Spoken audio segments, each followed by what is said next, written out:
అదే RTV app వార్తల్ని క్షణాల్లో చదివే అవకాశం ఉంటుంది. ఒక న్యూస్ పేపర్, ఒక టెలివిజన్ ఛానల్ మీ చేతుల్లో ఎప్పుడూ ఉంటాయి. డొనకల్ ఎమ్మెల్యే ప్రభుత్వ వైపు రామచంద్ర నాయక్ ఉన్నారు. మాట్లాడదాం. బడ్జెట్ ఎట్లా అనిపించింది? బడ్జెట్ ప్రవేశపెట్టిన తర్వాత ప్రతిపక్షాలు విమర్శిస్తూ ఉన్నాయి. 6 గ్యారెంటీలు గోవిందా అనేటువంటి స్టేట్మెంట్ మీడియా పై నుంచి కొద్దిసేపు క్రితం వర్కింగ్ ప్రెసిడెంట్ కేటీఆర్ చేశారు. ఏం చెప్తారు రామచంద్ర నాయక్ గారు? ప్రతి హామీని అమలు చేయడానికి రాష్ట్ర ప్రభుత్వం లక్ష్యంగా ఈరోజు బడ్జెట్ సమావేశంలో ప్రవేశపెట్టడం జరిగింది.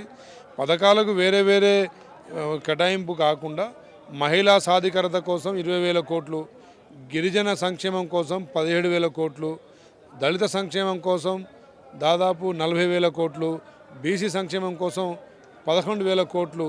సో ఈ సంక్షేమ నిధుల నుంచే మరి హామీలకు పోతే తప్ప వారికి తెలియని వారు గత 10 సంవత్సరాల్లో సంక్షేమ నిధులన్నీ దారి మళ్లించారు కాబట్టి వారికి వాస్తవాలు తెలవట్లేదు. ప్రతి హామీని నిలబెట్టుకుంటాం. ఈ హామీ ఉంటుందా? ఇప్పుడు 2,500 మహిళలకు 4,000 రూపాయల పెన్షను ఈ బడ్జెట్లో కేటాయింపులు ఉంటాయి. ప్రత్యేకంగా మీరు అంటారు, ప్రత్యేకంగా చెప్పకపోయినా అలొకేషన్ ఉంటుందని చెప్పేసి అందులో నుంచి మరి జరుగుతుందా? ఈ ఇయర్లోనే 25-26లో 2,500 మహిళలకు 4,000 పెన్షన్ అందే అవకాశం ఉందా?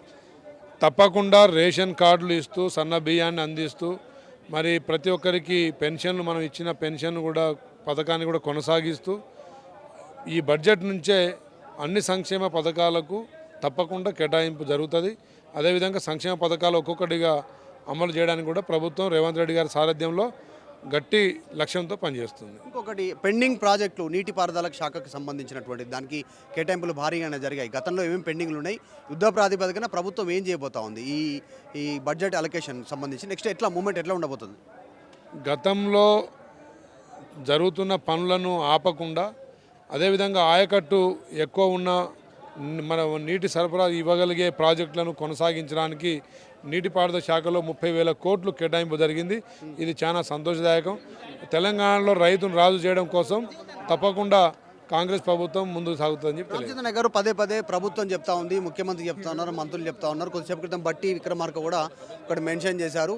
4th సిటీకి సంబంధించినటువంటి ప్రభుత్వం తీసుకున్నటువంటి నిర్ణయాలు ప్రతిపక్షాలు విమర్శలు చేస్తూ ఉన్నాయి. సిటీ నిర్మాణం చేయడం అనేటువంటిది, సిటీ నిర్మాణాలు లేవు, ప్రభుత్వాలు డెవలప్మెంట్లో భాగంగా జరుగుతాయి, ఇది కావాలని మభ్యపెట్టే ప్రయత్నం చేస్తూ ఉన్నారనేటువంటి చర్చ చేస్తారు. దేశంలో హైదరాబాద్ అతి తక్కువ సమయంలో అతి వేగంగా పెరుగుతున్న పట్టణం. ఇప్పటికే ట్రాఫిక్ అదేవిధంగా కాలుష్యం మరి అన్ని విధాలుగా ఇబ్బంది పడుతున్న పరిస్థితి ఉంది. కాబట్టి పరిసర ప్రాంతాలని డెవలప్ చేసే విధంగా 4th సిటీ దాదాపు 20,000 ఎకరాలని ఒక ప్లాంట్ సిటీగా డెవలప్ చేయాలనేది ముఖ్యమంత్రి గారి ఆలోచన, అదేవిధంగా రాష్ట్ర ప్రభుత్వ ఆలోచన. తప్పకుండా దానికి అనుగుణంగా ఇండస్ట్రీస్ కావచ్చు, ఇన్స్టిట్యూట్స్ కావచ్చు, టౌన్షిప్స్ కావచ్చు తప్పకుండా డెవలప్ చేయాల్సిన అవసరం ఉంది. గతంలో చేయలేదని చెప్పి ఇప్పుడు చేయొద్దని కాదు కదా, తప్పకుండా అది మంచి ఆలోచన, దాన్ని తప్పకుండా అమలు చేస్తామని చెప్పి తెలియజేస్తాం. చివరికి రోడ్ల విషయంలో వివాదం అవుతా ఉంది. 40% ప్రభుత్వం, 60% ప్రైవేట్ పరం చేయబోతా ఉన్నారు. సో గ్రామీణ ప్రాంతాల్లో రోడ్లపైన కూడా టోల్ వసూలు చేసే పరిస్థితి వస్తుంది. హైవేలే కాదు, భారం పడుతుంది గ్రామీణ ప్రజల్లో పైన అనేటువంటిది ప్రతిపక్షాల విమర్శ, బీఆర్ఎస్ ముఖ్యంగా.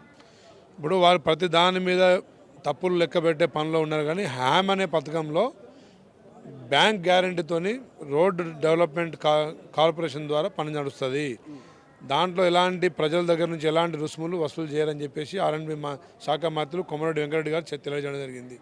తప్పకుండా ప్రజల మీద ఎలాంటి భారం పడకుండా, అదేవిధంగా ప్రభుత్వం మీద కూడా భారం పడకుండా మరి వేరే రాష్ట్రాల్లో చేస్తున్న అభివృద్ధి పథకాలని మన రాష్ట్రంలో కూడా చేపట్టాలనే కార్యక్రమంతో ముందు సాగుతున్నాం.